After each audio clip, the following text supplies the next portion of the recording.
कार्यक्रम में उपस्थित केंद्रीय शिक्षा मंत्री श्री धर्मेंद्र प्रधान जी, डॉक्टर जितेंद्र सिंह जी, श्री जयंत चौधरी जी, डॉक्टर सुकांता मजूमदार जी, टेक्नोलॉजी के माध्यम से जुड़े मेरे मित्र श्री रमेश वाधवानी जी, डॉक्टर अजय केला जी,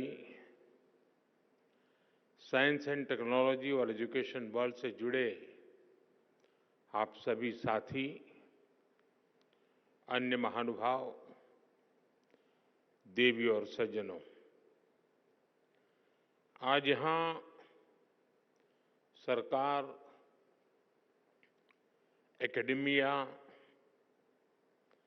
साइंस और रिसर्च से जुड़े भिन्न भिन्न क्षेत्र के लोग इतनी बड़ी संख्या में उपस्थित है। ये एकजुटता,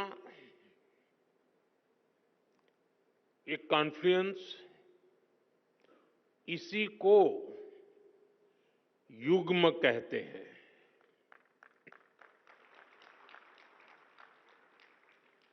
एक ऐसा युग्म जिसमें विकसित भारत के फ्यूचर टेक से जुड़े स्टेक होल्डर्स एक साथ जुड़े हैं, एक साथ जुटे हैं। मुझे विश्वास है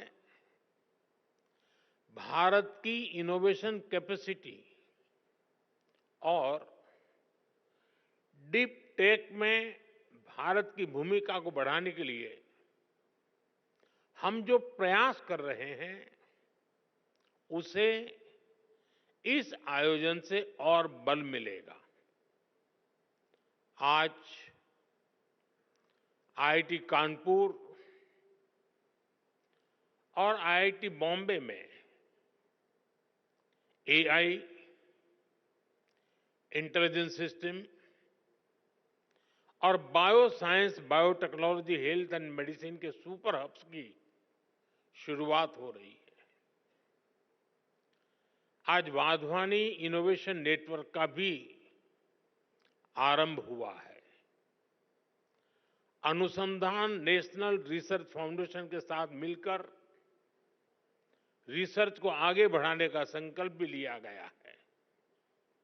मैं इस प्रयास के लिए वाधवानी फाउंडेशन को,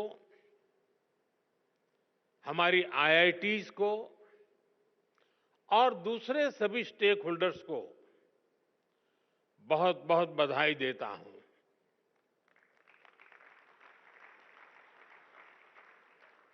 विशेष रूप से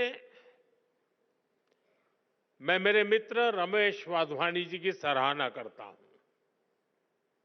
आपके डेडिकेशन और सक्रियता से प्राइवेट और पब्लिक सेक्टर ने मिलकर देश की शिक्षा व्यवस्था में कई सकारात्मक बदलाव किए हैं। साथियों, हमारे शास्त्रों में कहा गया है, परम परोपकारार्थ यो जीवति स जीवति, अर्थात जो दूसरों की सेवा और परोपकार के लिए जीवन समर्पित करता है, वही वास्तविक जीवन जीता है। इसलिए हम साइंस और टेक्नोलॉजी को भी सेवा का ही माध्यम मानते हैं। जब मैं हमारे देश में वाधवानी फाउंडेशन जैसी संस्थाओं को देखता हूं, जब मैं रमेश जी और उनकी टीम के प्रयासों को देखता हूं, तो मुझे खुशी होती है, गर्व होता है कि हम भारत में साइंस और टेक्नोलॉजी को सही दिशा में आगे बढ़ा रहे हैं।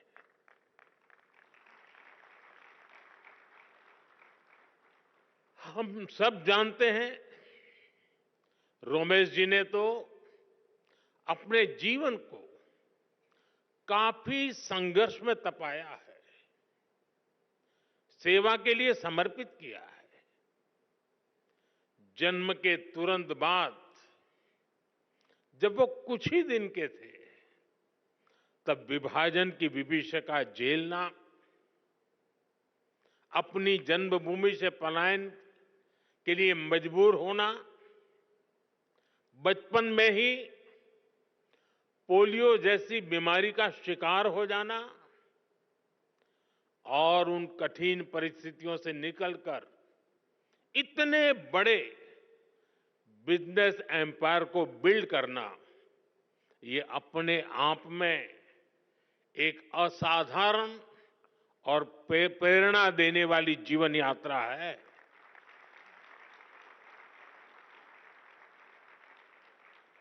और अपनी इस सफलता को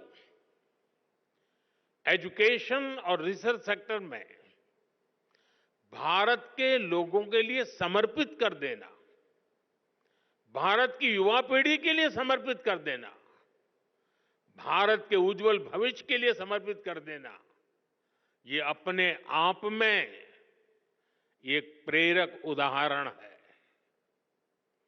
वाधवानी फाउंडेशन स्कूली शिक्षा, आंगनवाड़ी से जुड़ी टेक्नोलॉजी और एग्रीटेक में भी काफी काम कर रहा है। मैं इसके लिए और इसके पहले भी Wadhwani institute of artificial intelligence की स्थापना जैसे अवसर पर आप सबके बीच आया हूं। मुझे विश्वास है आने वाले समय में वाधवानी फाउंडेशन ऐसे ही अनेक माइलस्टोन्स गढ़ता रहेगा।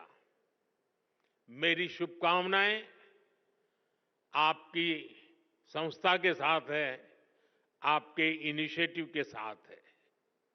साथियों, किसी भी देश का भविष्य उसकी युवा पीढ़ी पर निर्भर होता है। इसलिए ये जरूरी है कि हम अपने युवाओं के भविष्य के लिए और उनको भारत के उज्जवल भविष्य के लिए तैयार करें। इसमें बड़ी भूमिका देश के एजुकेशन सिस्टम की भी होती है।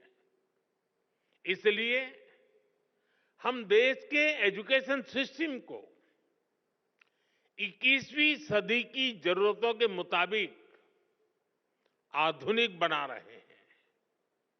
देश में नई नेशनल एजुकेशन पॉलिसी लाई गई है। इसे शिक्षा के ग्लोबल स्टैंडर्ड्स को ध्यान में रखकर तैयार किया गया है। नई एजुकेशन पॉलिसी आने के बाद हम भारतीय एजुकेशन सिस्टम में बड़ा बदलाव भी देख रहे हैं। National curriculum framework, learning teaching material और क्लास 1 से लेकर क्लास 7 तक नई टेक्स्ट बुक तैयार कर ली गई है। पीएम ई विद्या और दीक्षा प्लेटफॉर्म के तहत one nation one digital education infrastructure का निर्माण किया गया है। ये इंफ्रास्ट्रक्चर एआई बेस्ड है और स्केलेबल भी है। इसका इस्तेमाल देश की 30 से ज्यादा भाषाओं और 7 विदेशी भाषाओं में टेक्स्ट बुक्स तैयार करने के लिए हो रहा है। नेशनल क्रेडिट फ्रेमवर्क के जरिए स्टूडेंट्स के लिए अलग अलग विषयों को एक साथ पढ़ाना आसान हो गया है। यानी भारत के स्टूडेंट्स को अब आधुनिक शिक्षा मिलनी शुरू हुई है। उनकी कैरियर के लिए नए रास्ते बन रहे हैं। भारत ने जिन लक्ष्यों को तय किया है उसे निरंतर गति देने के लिए देश के रिसर्च इकोसिस्टम को मजबूती देना आवश्यक है। पिछले एक दशक में इस दिशा में तेजी से काम हुआ है। जरूरी संसाधनों को बढ़ाया गया है। 2013-14 में R&D पर ग्रॉस एक्सपेंडिचर केवल 60,000 करोड़ रुपए था। हमने इसे डबल से भी ज्यादा बढ़ाकर 1.25 लाख करोड़ रुपए से भी ऊपर कर दिया है। देश में कई state of the art research park भी स्थापित किए गए हैं। लगभग 6,000 उच्च शिक्षा संस्थानों में रिसर्च एंड डेवलपमेंट सेल्स की स्थापना की गई है। हमारे प्रयासों से देश में इनोवेशन कल्चर तेजी से विकसित हो रहा है। 2014 में भारत के 40,000 के आसपास पेटेंट फाइल हुए थे। अब ये संख्या बढ़कर 80,000 से ज्यादा हो गई है। इससे ये भी पता चलता है कि देश के युवा को हमारे इंटेलेक्चुअल प्रॉपर्टी इकोसिस्टम से कितना सपोर्ट मिल रहा है। देश में रिसर्च कल्चर को बढ़ावा देने के लिए 50,000 करोड़ रुपए के अनुसंधान नेशनल रिसर्च फाउंडेशन की स्थापना की गई है। वन नेशन वन सब्सक्रिप्शन उसने युवाओं को यह भरोसा दिया है कि सरकार उनकी जरूरतों को समझती है। आज से इस योजना की वजह से उच्च शिक्षा हासिल करने वाले छात्रों की पहुंच वर्ल्ड क्लास रिसर्च जर्नल तक आसान हो गई है। देश की प्रतिभाओं को आगे बढ़ने में कोई रुकावट ना आए, इसके लिए प्राइम मिनिस्टर्स रिसर्च फेलोशिप की व्यवस्था बनाई गई है। साथियों, इन प्रयासों का परिणाम है कि आज का युवा सिर्फ R&D में एक्सेल नहीं कर रहा, वो खुद भी R&D बन चुका है। और जब मैं कहता हूं कि वो खुद R&D है, तो मेरा मतलब है रेडी एंड डिसरप्टिव। भारत आज अलग अलग सेक्टर्स में रिसर्च के नए माइलस्टोन स्थापित कर रहा है।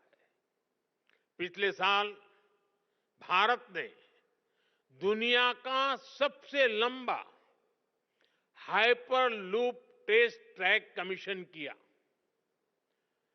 422 मीटर का ये हाइपरलूप इंडियन रेलवे के कोलैबोरेशन से IIT मद्रास में डेवलप किया गया। IISc बेंगलोर के साइंटिस्ट ने भी एक ऐसी टेक्नोलॉजी डेवलप की है जो नैनो स्केल पर लाइट को कंट्रोल करती है। IISc में ही रिसर्चर्स ने ब्रेन ऑन चिप टेक्नोलॉजी विकसित की है। ब्रेन ऑन अ चिप यानी एक मॉलिक्यूलर फिल्म के अंदर 16,000 से ज्यादा कंडक्शन स्टेट्स में है। डाटा स्टोर और प्रोसेस करने की कैपेबिलिटी। कुछ सप्ताह पहले ही देश ने पहली इंडिजीनियस MRI मशीन भी बना ली है। ऐसे अनेक पाथ ब्रेकिंग R&D हैं जो हमारी यूनिवर्सिटीज में हो रहे हैं। ये है विकसित होते भारत की युवा शक्ति, रेडी, डिसरप्टिव और ट्रांसफॉर्मेटिव। साथियों, भारत के यूनिवर्सिटी कैंपस आज नए डायनेमिक सेंटर्स बन रहे हैं। ऐसे सेंटर्स जहां युवा शक्ति ब्रेक थ्रू इनोवेशन को ड्राइव कर रही है। हाल ही में हायर एजुकेशन इंपैक्ट रैंकिंग में भारत ग्लोबल लेवल पर सबसे ज्यादा रिप्रेजेंटेड रहा। 125 देशों के 2000 इंस्टीट्यूशन में से 90 से ज्यादा यूनिवर्सिटीज भारत से थी। 2014 में क्यूएस वर्ल्ड रैंकिंग में भारत के केवल 9 इंस्टीट्यूट्स और यूनिवर्सिटीज थी। 2025 में ये संख्या 46 हो चुकी है। दुनिया के टॉप 500 हायर एजुकेशन इंस्टीट्यूट्स में भारतीय संस्थानों की संख्या भी पिछले 10 वर्षों में तेजी से बढ़ी है। अब विदेशों में हमारे प्रमुख संस्थानों के कैंपस खुल रहे हैं। अबू धाबी में आईआईटी दिल्ली, तंजानिया में आईआईटी मद्रास, इसके कैंपस खोले गए हैं। दुबई में आईआईएम अहमदाबाद का कैंपस खोले जाने की तैयारी है। और ऐसा नहीं है कि सिर्फ हमारे टॉप संस्थान ही बाहर कदम रख रहे हैं, बाहर के भी टॉप संस्थान भारत आ रहे हैं। भारत में दुनिया की टॉप यूनिवर्सिटीज के कैंपस खुलने की शुरुआत हो चुकी है। इससे एकेडमिक एक्सचेंज बढ़ेगा, रिसर्च की फील्ड में कोलैबोरेशन बढ़ेगा, हमारे छात्रों को क्रॉस कल्चरल लर्निंग का एक्सपोजर भी मिलेगा। साथियों, टैलेंट, टेम्परामेंट और टेक्नोलॉजी की ट्रिनिटी ही भारत के भविष्य को ट्रांसफॉर्म करेगी। इसके लिए हम भारत के बच्चों को बचपन में ही जरूरी एक्सपोजर दे रहे हैं। अभी हमारे साथी धर्मेंद्र जी ने विस्तार से बताया, हमने अटल टिंकरिंग लैब जैसे इनिशिएटिव लिए हैं। अभी तक देश में 10,000 अटल टिंकरिंग लैब खोली जा चुकी है। इस बजट में सरकार ने 50,000 और अटल टिंकरिंग लैब खोलने की घोषणा की है। विद्यार्थियों को फाइनेंशियल सपोर्ट देने के लिए पीएम विद्यालक्ष्मी योजना भी शुरू की गई है। हमारे स्टूडेंट्स अपनी लर्निंग को एक्सपीरियंस में तब्दील कर सके, इसके लिए हमने 7,000 से ज्यादा इंस्टीट्यूट्स में इंटर्नशिप सेल स्थापित किए हैं। युवाओं में नए स्किल्स विकसित करने के लिए आज हर संभव प्रयास किया जा रहा है। इन युवाओं के टैलेंट, टेम्परामेंट और टेक्नोलॉजी की ये ताकत ही भारत को सफलता के शिखर तक लेकर जाएगी। साथियों, हमने विकसित भारत के लक्ष्य के लिए अगले 25 वर्षों की समय सीमा तय की है। हमारे पास समय सीमित है, लक्ष्य बड़े हैं।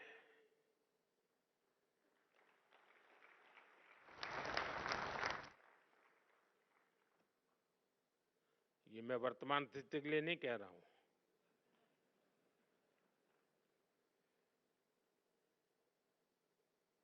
और इसलिए ये जरूरी है कि हमारे आइडिया की प्रोटोटाइप से प्रोडक्ट तक की यात्रा भी कम से कम समय में पूरी हो।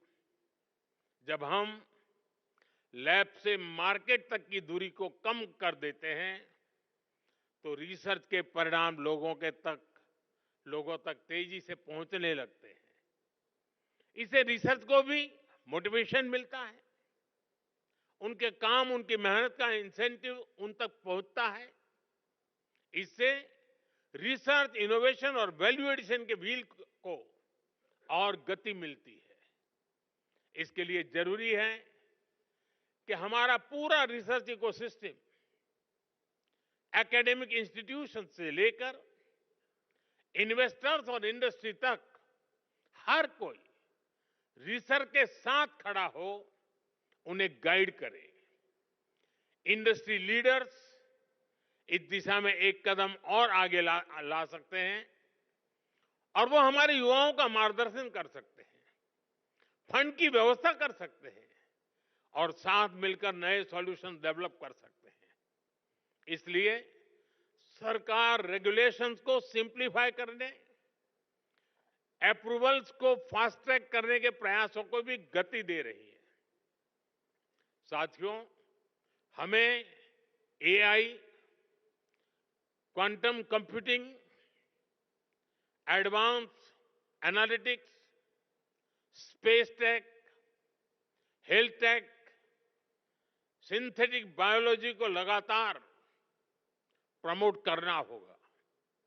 आज हम देख रहे हैं भारत एआई डेवलपमेंट और एडॉप्शन में आगे रहने वाले देशों में शामिल है। इसके विस्तार के लिए सरकार ने इंडिया एआई मिशन को लॉन्च किया है। इससे world class infrastructure, high quality data sets और रिसर्च फैसिलिटी तैयार किए जाएंगे। भारत में एआई सेंटर्स ही एक्सेलेंस की संख्या भी बढ़ाई जा रही है।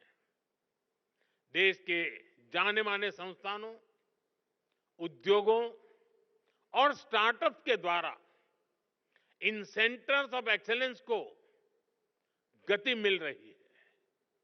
हम मेक एआई इन इंडिया इसके विजन पर काम कर रहे हैं और हमारा उद्देश्य है make AI work for India. इस बार के बजट में हमने आईआईटी में सीटों की संख्या और कैपेसिटी बढ़ाने का निर्णय लिया है। देश में मेडिटेक यानी मेडिकल प्लस टेक्नोलॉजी के कई कोर्सेज आईआईटी और एम्स के सहयोग से शुरू किए गए हैं। हमें इस जर्नी को समय से पूरा करना है। हमें हर फ्यूचर टेक्नोलॉजी में भारत को बेस्ट इन वर्ल्ड की लिस्ट में शामिल करना है। युग्म के जरिए हम इन प्रयासों को नई ऊर्जा दे सकते हैं। शिक्षा मंत्रालय और वाधवानी फाउंडेशन की साझा पहल से हम देश का इनोवेशन लैंडस्केप बदल सकते हैं। आज के इस आयोजन से इसमें बहुत ज्यादा मदद मिलेगी। मैं एक बार फिर युग्म पहल के लिए वाधवानी फाउंडेशन का आभार व्यक्त करता हूं। मेरे मित्र रमेश जी को अनेक अनेक शुभकामनाएं देता हूं। बहुत बहुत धन्यवाद। नमस्कार।